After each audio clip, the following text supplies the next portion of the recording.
With the vCluster version 0.20 release, we've made some updates to documentation, how we manage the vCluster YAML, and a couple of other things. In this video, we're going to take a look at two quick vCluster YAML configurations, and we'll take a look at the docs real quick just to show you some of the updates. So here's what the new docs site looks like.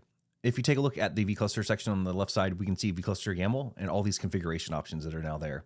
So everything that you're going to configure is going to be in here. We've made a couple of settings that make it a little bit easier to configure things. We want to sync things like ingress and other things and make it easier for you, the user, to get started. If we take a look at the control plane, we can actually do a different database backend too if we want to, which we'll take a look at that in one of our examples for the YAML. So like if we look at the backing store, what we can do is check the database and use external. Now this works for K3s. For K8s, it is part of the Pro option. So if you want to use the external database, I've got the examples. I'm going to post a link to GitHub so that you can check it out and try this yourself. Let's go ahead and take a look at the configuration files. And then what we'll do is deploy a couple of virtual clusters. Let's go ahead and set up a couple of virtual clusters. So with this configuration, what we're going to do is modify things in the control plane, and we're going to modify what's getting synced. So in the control plane, what we're going to do is enable ingress, and we're going to tell it which host name we have. And then we're going to set up the proxy and put the host name in there too. With this, what you need to have is SSL pass through on your ingress controller.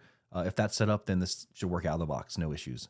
And then what we're going to do is we're going to sync from the host an ingress class, and we're going to say it's enabled true so that we can see the ingress class within the virtual cluster, which is very helpful if your users need to create an ingress and name the class, especially if there's multiple or if you don't have a default. And then what we're going to do with two hosts is we're going to enable ingresses to be synced. That way on the host cluster, when we create something in the virtual cluster, it will sync to the host cluster and you'll be able to have ingress. So let's go ahead and create a virtual cluster with this configuration.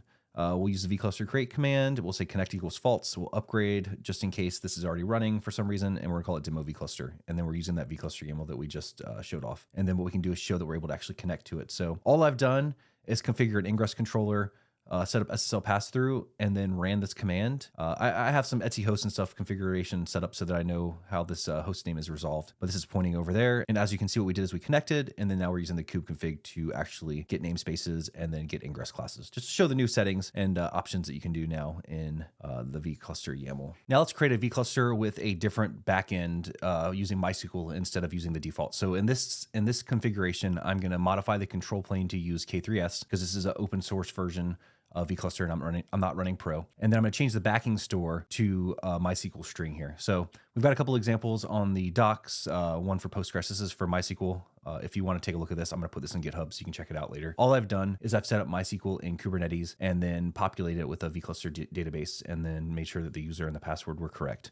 It's using kind, so this is the string you'd want to use.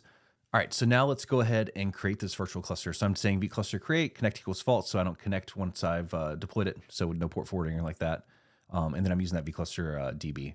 And then I'm just showing that it's running. So what I'm gonna do here is show how you could troubleshoot in MySQL. So I'm gonna connect to the database, I'm gonna show tables, show that kind's in there, and then I'm also gonna show process list to make sure that it has connected.